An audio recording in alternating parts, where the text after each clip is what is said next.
21st question ಇಲ್ಲಿ ಏನ್ ಕೊಟ್ಟಿದ್ದಾರೆ ನೋಡ್ರಿ. What is A tangent of A circle? Tangent ಅಂದ್ರೆ ಏನು?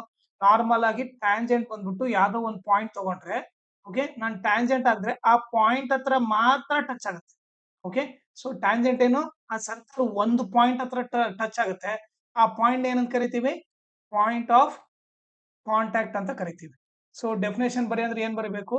A tangent of A circle is A straight line that touches the circle at exactly one point known as point of contact without intersecting its interior. Okay, interior ಅಲ್ಲಿ ಬರೋದೇ ಇಲ್ಲ. Okay, tangent ಅಂದ್ರೆ correct ಆ ಒಂದು point ಹತ್ರ touch ಮಾಡ್ಬಿಟ್ಟು ಆಮೇಲೆ exterior ಬಂದ್ಬಿಡುತ್ತೆ, ಒಳಗಡೆ ಬರೋದೇ ಇಲ್ಲ. ಓಕೆ, ಸೊ ಇದು ಡೆಫಿನೇಷನ್. ಆಮೇಲೆ ಏನ್ ಕೇಳ್ತಾ ಇದೆ ನೋಡ್ರಿ. What is the maximum number of tangents that can be drawn to a circle from an external point? ಈಗ ನೋಡ್ರಿ, ಅವರು ಬರೇ ಮ್ಯಾಕ್ಸಿಮಮ್ ನಂಬರ್ ಆಫ್ ಟ್ಯಾಂಜೆಂಟ್ ಅಂತ ಕೇಳಿದ್ರೆ ಇನ್ಫಿನಿಟಿ ಅಂತ ಬರೀಬಹುದು. ಅವರು maximum number of tangent from an external point ಅಂತ ಕೇಳ್ತಾ ಇದ್ದಾರೆ.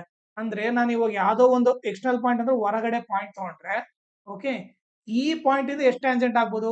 ನಾರ್ಮಲ್ ಆಗಿ ನೋಡ್ರಿ, ಈ ಪಾಯಿಂಟ್ ಇಂದ ಈ ಸರ್ಕಲ್ಗೆ ಒಂದು ಹಿಂಗೊಂದು ಟ್ಯಾಂಜೆಂಟ್ ಆಗ್ಬೋದು, ಇನ್ನೊಂದು ಹಿಂಗೊಂದು ಹಾಕ್ಬೋದು. ಓಕೆ, ಇದು ಬಿಟ್ಟು ಬೇರೆ ನಾನು ಯಾವ್ದು ಹಾಕಕ್ಕಾಗಲ್ಲ.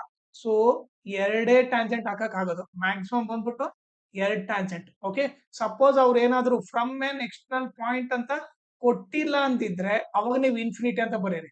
ಫ್ರಮ್ ಎನ್ ಎಕ್ಸ್ಟರ್ನಲ್ ಪಾಯಿಂಟ್ ಅಂತ ಕೊಟ್ರೆ 2. ಓಕೆ, ಸೊ ಈ ಫ್ರಮ್ ಎನ್ ಎಕ್ಸ್ಟರ್ನಲ್ ಪಾಯಿಂಟ್ ಅಂತ ಕೊಟ್ಟಿಲ್ಲ ಅಂದ್ರೆ ಅವಾಗ ಇನ್ಫಿನಿಟಿ ಅಂತ ಬರೀರಿ. ಓಕೆನಾ? ನನ್ನ ಟೀಚಿಂಗ್ ಇಷ್ಟ ಆದ್ರೆ ನನ್ನ ವಾಟ್ಸಪ್ ಚಾನಲ್ ನ ಜಾಯ್ನ್ ಆಗ್ರಿ. ಅದ್ರ ಲಿಂಕ್ ನ ಈ ವಿಡಿಯೋ ಡಿಸ್ಕ್ರಿಪ್ಷನ್ ಅಲ್ಲಿ ಹಾಕಿರ್ತೀನಿ.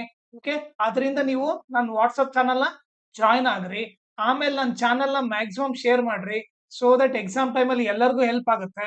ಆಮೇಲೆ ಈ ವಿಡಿಯೋ ಡಿಸ್ಕ್ರಿಪ್ಷನ್ ಅಲ್ಲಿ, ಓಕೆ, ಮ್ಯಾಥ್ಸ್ ಪ್ರಿಪರೇಟರಿ ಇದು ಎಲ್ಲಾ ಕ್ವಶನ್ ಸಾಲ್ವ್ ಮಾಡ್ಬಿಟ್ಟು, ಓಕೆ, ಸೆಟ್ ಟು ಎಲ್ಲ ಸಾಲ್ವ್ ಮಾಡ್ಬಿಟ್ಟು ಅದ್ರ ಸೊಲ್ಯೂಷನ್ ಈ ವಿಡಿಯೋ ಡಿಸ್ಕ್ರಿಪ್ಷನ್ ಅಲ್ಲಿ ಹಾಕಿರ್ತೀನಿ.